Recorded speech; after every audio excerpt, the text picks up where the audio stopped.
Good afternoon, everybody, and welcome to the Israel Brief, brought to you by Lay of the Land. I'm Raylene Marks, your host, bringing you the top stories from Israel and the Middle East every Monday to Thursday on this platform and also on our YouTube channel. Where can you find us? Well, at the Israel Brief, and all you have to do is click on that big red subscribe button because you can play a role in bringing news from Israel out to people who may not get the opportunity to hear all about it. But without further ado, let's unpack the top stories making headlines in Israel today. And we start off with two major legal stories. The first is with regards to the Eilat rape case. And this morning, indictments were filed against 11 suspects who are alleged to be involved in the rape that took place in Eilat just several weeks ago. They allegedly participated in a rape against a 16-year-old girl. Now, 4 of the suspects have been indicted on charges of rape, while 7 others have been indicted in participating or facilitating the event.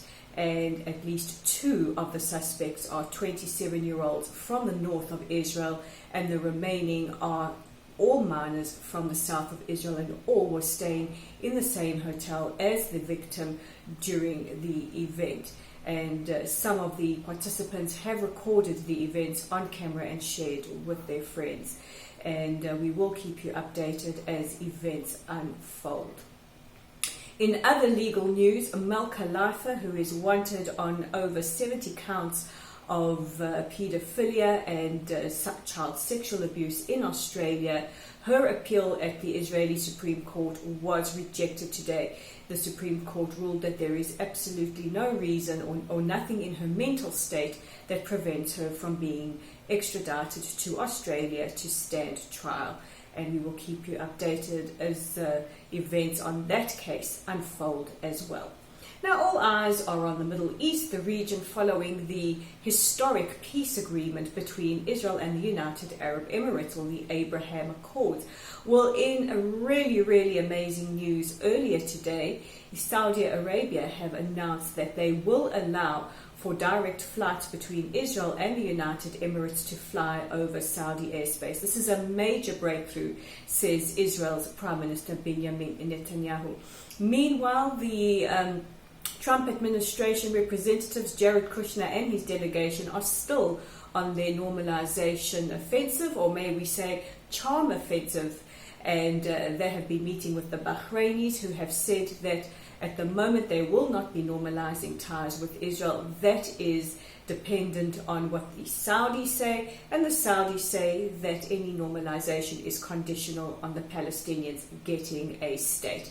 But we will also watch here very carefully to see how events proceed, because, maybe they will change their minds when they see how cooperation between the two signatories to the Abrahamic Accords is benefiting not just the two countries, but the region. And our last story today takes us to Tapuah junction, where a soldier and a police officer were lightly injured in a terrorist attack. The terrorist was neutralized. And those are your top stories making headlines in Israel today. Don't forget that you can check out our content online at www.layoftheland.online.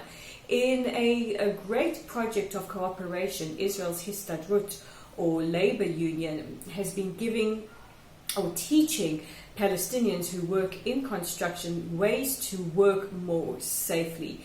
This is a great way of building cooperation between the two nations. You can read all about that on our website at www.layoftheland.online, just a reminder, and also on our Facebook page. While you're there, give us a like, give us a follow, and share our content. We love it when you do.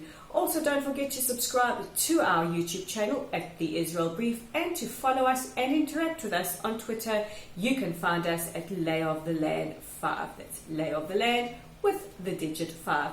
And with all that, I'm Raylene Marks, bringing you all the headlines from Israel. It is still very hot here. We're in the middle of a heat wave, but the schools are back, and hopefully we will see a significant improvement with regards as the coronavirus is concerned as well. I'm just being positive, maybe because it's Wednesday. But until tomorrow, I'm Rolene Marks. This is the Israel Brief, and we'll chat again then.